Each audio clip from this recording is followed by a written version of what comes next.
אנחנו לוקחים ברצינות את ההצהרות והאמירות של אויבינו, ועל כן אנחנו ערוכים במוכנות שיא בהתקפה ובהגנה, ואנחנו נפעל על פי הנחיות הדרג המדיני. Israel ready है, Iran की तैयारी पूरी है। अमेरिका भूमध्य सागर में युद्धपोत भेज चुका है। इंग्लैंड, जर्मनी, फ्रांस साझा बयान जारी कर चुके हैं। ईरान करने वाला है इजराइल पर अब तक का सबसे बड़ा हमला। सुप्रीम लीडर अयातुल्ला खामनेई ने कर लिया है पक्का फैसला।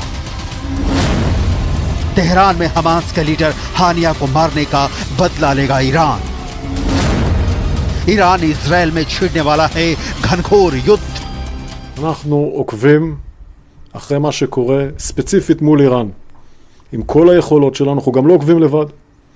עוקבים עם ארצות הברית ועם שותפים נוספים. אני לא מכיר את הערכה הזו, ולא יודע להתייחס אליה באופן ספציפי, ואני עומד איתן סביב מה שאמרתי. אנחנו נעדכן את הציבור באופן מיידי. द्वंद्व कहां तक पाला जाए, युद्ध कहां तक टाला जाए, ईरान के सर्वोच्च नेता अयातुल्ला खामनेई के दिमाग में ये बिल्कुल क्लियर हो चुका है कि इजराइल को अगर सबक नहीं सिखाया गया तो अरब वर्ल्ड में ईरान की सुपरमेसी की भावना धूल धूसरी हो जाएगी। लिहाजा जरूरी हो गया है कि इजराइल पर ईरान की फौज टूट पड़े। पश्चिमी मीडिया में इस बात की रिपोर्ट छप रही है कि ईरान इजराइल के खिलाफ हमले की तैयारी में बस कुछ घंटे और देरी कर रहा है, उसके बाद युद्ध तय है।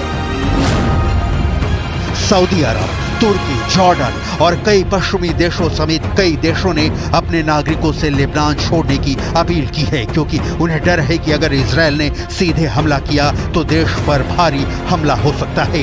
कहा जा रहा है कि ईरान ने इजराइल पर हमले के लिए मिसाइल और ड्रोन यूनिट्स को ठीक उसी तरह से तैयार किया है जैसा उसने अप्रैल के हमले से पहले किया था।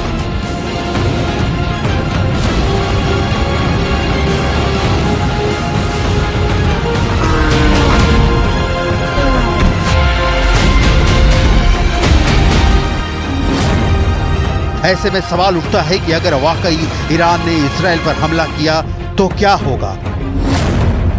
इजराइल की जवाबी कार्रवाई कैसी होगी?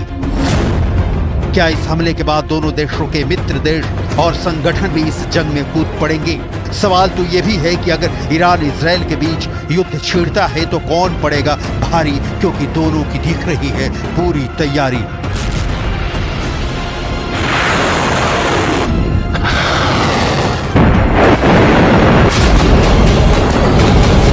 יש לנו תוכניות תקיפה רחבות מאוד ומוכנות גבוהה לביצוע. חיזבאללה מתכנן לפעול, אנחנו לא מחכים מנגד. תוקפים כל הזמן ומסירים איומים ברגע שאנחנו מגלים אותם. אנחנו במוכנות שיא למשימה הזו. ईरान और इजराइल की ताकत के डिटेल आपको आगे दिखाएंगे। अभी ईरान इजराइल वॉर हुआ तो कौन करेगा किसकी मदद, ये गूढ़ा भाग समझना बहुत जरूरी है। अमेरिका और ब्रिटेन जैसे मित्र देशों ने इजराइल की मदद के लिए उसके इर्द गिर्द अपने फाइटर जेट्स और युद्धपोतों को तैनात करना शुरू कर दिया है। अमेरिकी रक्षा मंत्री लॉयड ऑस्टिन ने कहा है कि उनका देश इजराइल की रक्षा के लिए हर संभव कदम उठाएगा। अमेरिका ने इजराइल पर ईरान के हमलों को देखते हुए मध्य पूर्व में USS Abraham Lincoln carrier strike group को तैनात कर दिया है। इस स्ट्राइक ग्रुप में कई विध्वंसक, mine sweeper, tanker, anti submarine warfare और फ्रिगेट युद्धपोत शामिल हैं। अमेरिकी नौसेना का USS Theodore Roosevelt carrier strike group भी इन दिनों मध्य पूर्व में गश्त लगा रहा है। इस स्ट्राइक ग्रुप में भी कई दूसरे युद्धपोत और पनडुब्बियां तैनात हैं। एयरक्राफ्ट कैरियर अब्राहम लिंकन खुद में चलता फिरता शहर है, जिस पर 80 से ज्यादा एयरक्राफ्ट और 3000 से ज्यादा नौसैनिक तैनात होते हैं। अब्राहम लिंकन एयरक्राफ्ट कैरियर अपने साथ F-35 लड़ाकू विमान भी लेकर जा रहे हैं। F-35 को दुनिया का सबसे एडवांस लड़ाकू विमान माना जाता है। यह लड़ाकू विमान दुश्मन के राडार को चकमा देकर हमला करने में माहिर है। एयरक्राफ्ट कैरियर अब्राहम लिंकन पहले आराम से इस क्षेत्र की तरफ बढ़ रहा था, जहां इसे USS Theodore Roosevelt aircraft carrier की जगह लेना था, लेकिन अमेरिका के रक्षा मंत्री ने इसे तेजी से आगे बढ़ने का आदेश दिया है। अमेरिका ने मध्य पूर्व में समुद्र के अंदर के खतरों से निपटने के लिए पनडुब्बी यूएसएस जॉर्जिया को भी तैनात किया है। यूएसएस जॉर्जिया ओहियो क्लास के बैलिस्टिक मिसाइल पनडुब्बी है। यह पनडुब्बी 46 किलोमीटर प्रति घंटे की स्पीड से चल सकती है। इसके अलावा इस पनडुब्बी पर 21 इंच के हैवी टॉर्पीडो और 154 टॉमहॉक क्रूज मिसाइलें तैनात हैं। पिछले साल अक्टूबर में बाइडेन ने पूर्वी भूमध्य सागर में इसी तरह की तैनाती का आदेश दिया था, जब दुनिया के सबसे बड़े एयरक्राफ्ट कैरियर में से एक यूएसएस गेराल्ड आर फोर्ड इस क्षेत्र में पहुंचा था और इस बेड़े में यूनाइटेड किंगडम के जहाज और जासूसी विमान भी शामिल हुए थे। अमेरिका ने ईरान के हमले के खतरे को देखते हुए मध्य पूर्व में F-22 लड़ाकू विमान को भी तैनात किया है। अमेरिका के सेंट्रल कमांड ने कुछ दिनों पहले ही कहा था कि उनके ऑपरेशनल एरिया में F-22 रैप्टर विमान आ चुके हैं। ये स्टील्थ तकनीक से लैस विमान है जिसे अमेरिका ने किसी भी देश को नहीं बेचा है। ईरान इजराइल पर हमला करता है तो इसकी 100% गारंटी दिख रही है कि अमेरिका सिर्फ हस्तक्षेप नहीं करेगा बल्कि इजराइल की ओर से ईरान पर हमला करेगा।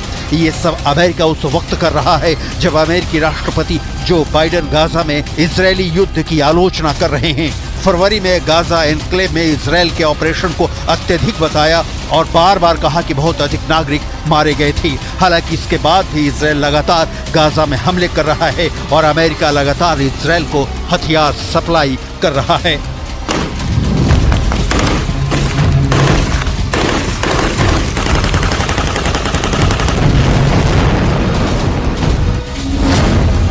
पिछले हफ्ते अमेरिका ने इजराइल को $3 अरब से ज्यादा के हथियारों की सप्लाई को मंजूरी दी है।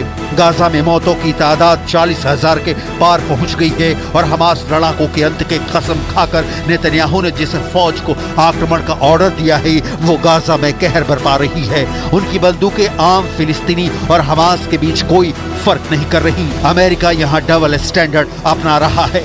फिलिस्तीनियों की मौत पर आंसू और इजराइल को हथियार सप्लाई, बाइडेन दोनों काम साथ साथ कर रहे हैं। इसलिए कहा जा रहा है कि ईरान को निपटाने के लिए अमेरिका बहाना तलाश रहा था जो उसे इजराइल पर ईरान हमला करता है तो मिल जाएगा। लेकिन अमेरिका अगर इजराइल के साथ खड़ा है तो ईरान के साथ रूस खड़ा हो सकता है। कहा जा रहा है कि रूस ने भारी संख्या में एयर डिफेंस सिस्टम ईरान को सप्लाई किया है। रूस के साथ आने पर ईरान के साथ चीन और उत्तर कोरिया देश भी आ सकते हैं।